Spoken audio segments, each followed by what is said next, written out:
Good day, Hoops fans! Division 2 Finals, and we are here with the champions, Palawan winning 58-55 against Iloilo Red. And we're here with the coaching staff representative, Coach Kenji Miranda. So, Coach, what was the mindset together with the coaching staff? Ano ba yung naging assessment nyo sa team performance ng Team Palawan ngayon?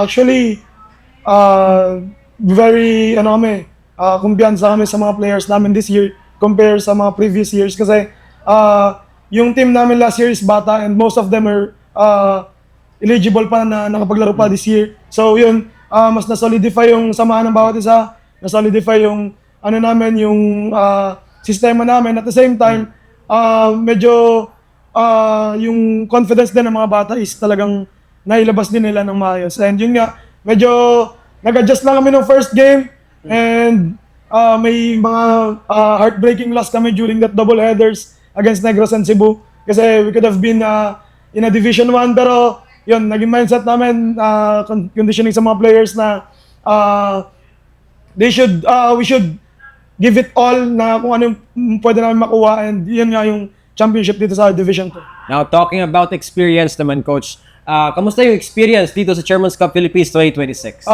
Very well organized as expected. Chairman's Cup will always be professional. Grassroots program in the Philippines. Sobrang professional ng mga staffs, from management to referees to mga committees and yun, very accommodating din mga committees and all. Ayun, baka may gusto kang pasalamatan back there sa Palawan. Maraming salamat po sa lahat ng mga sumuporta sa karera namin ito sa Chairman's Cup Philippines. Alam namin na hindi pa ito yung last namin within the league. Hopefully, we will be back next year, much stronger. We will aim for the Division 1 championship. And yun, thank you rin sa lahat ng mga parents na nandito, sa mga parents na nasa bahay, na sumuporta at ginabayan nila yung mga anak nila, and na naintindihan yung medyo strict namin na compliance pagdating sa pagtanggal ng phones. So yan lang, thank you sa lahat ng Palaweños. This is all for you guys, and lahat ng mga young ballers sa Palawan. Continue to train and malay nyo, hopefully, baka next year or mga coming years, kayo na yung mapasama dito. Yun, thank you, Coach, and congratulations. And we're also here with the best player of the game from Team Palawan, Jeril Sarita, with 12 points, 10 rebounds, 3 assists, and focusing more on shooting outside. Jeril, ano ba yung naging mindset mo coming into the Division 2 Finals and getting that championship title? Ano lang po, focus lang po sa game. Extra na po. On top. Ano lang po talaga, sipag lang. Yun, ano ba yung sinabi ni Coach sa'yo during the game? Ano po, yun lang. Yun lang rin po sinabi niya. Focus lang din po sa game, tapos sipagan lang lalo. Defense. Yun, kumusta yung experience naman dito sa Chairman's Cup Philippines 2026? Ano po, solid. Kasi unang sama ko pa lang, champion na po kami kagad. Yun, first timer ka, di ba? Okay, baka may gusto ka rin pasalamatan sa Palawan at sa mga sumuporta sa inyo dito sa Iloilo. Ano po, maraming salamat sa mga sumuporta po sa amin na nag-champion po. Yun. Thank you, Jeril. Thank you, Team Palawan. This is Arcel Vincegudo reporting for Chairman's Cup Philippines 2026. Good day, Hoops fans. We're here with one of the participating teams here at the Chairman's Cup Philippines 2026, Team Iloilo Red. And we're here with one of the coaching staff representative, the head coach of Team Iloilo Red, Coach Jofel Cercado. So, Coach, with your experience here at the Chairman's Cup Philippines, kamusta ba? Anong mga adjustments natin at kamusta yung communication nyo together with the players? Sige, good afternoon as mga pansang Chairman's Cup. Okay, siguro sa tournament assessment ko sa among team, since bago na rebuild, it's almost 2 months and a half. So, it's different personality, it's different attitude. So, sa lahat siguro nga things nga obrahon gid namon nga siguro especially siguro yung number of games, need namon number of games, need namon na composure, exposure, need namon experience, lalo na sa mga games nga tournaments nga like this nga taas competitive, taas ang mga levels sang imo mga opponent.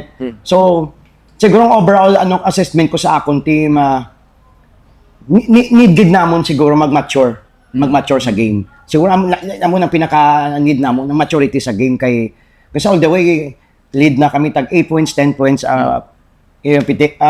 kisap mata lang Biglang na nawala, hindi ma-sustain, so hindi ma-manage sa mga isa sa mga players ko sa tong court kung paano i-handle ang sining mga protektahan ng mga klase nga sitwasyon. Yes. Okay, talking about experience naman, Coach. Kamusta ba yung experience dito this year sa Chairman's Cup Philippines? So, ako thankful ko this is siguro since sang previous pa ko nga school, since from Ateneo pa ako, San Agustin. Siguro ini nga program sa ako ni dako ni nga kwan sa ako nga bagay. Kaya hindi lang nga sila nag-participate kami sa lahat sang level of competition. Ang ma-learn mo sa different nga mga teams, higher, like from Mindanao, from Cebu. So hindi lang nag-join kami nga isa lang hindi lang experiential learning kaga benepisyo sang ini nga programa nga makahatag sang oportunidad sa bata, makahatag sang mataas nga gina-aim ka bata nga okay nga next time kay ara kami gyapon liwat, makumpit kami gyapon liwat. So ako praying mas manami pagid mas madugang pagid nga madugang ang mga province nga maka-join kag magamit namon man ang amon nga tawag sina nga skills and sa among team nga maka-compete liwat sa next na Chairman's Cup. Yes, indeed. Experience is the best teacher, good coach. Okay, pero kung may gusto kang pasalamatan sa mga supporters, family, and friends dito sa Iloilo. So hi sa Awasyong community, sa mga teachers, sa mga staffs, thank you sa support. This is not the end pa, isa pa lang start pa lang ini. So we have to work sobra-sobra pagid in order to makuha namon kung anong ang goal namon. Sa akon sa family ko, ag sa mga tao nga very close sa akon. Salamat sa inyo. Okay, thank you, Coach, and congratulations. And we're also here with the team captain of Team Iloilo Red, Sean Benedict Yap. Sean, kamusta yung experience and despite the result, ano ba yung pinaka-proud ka sa buong tournament na to?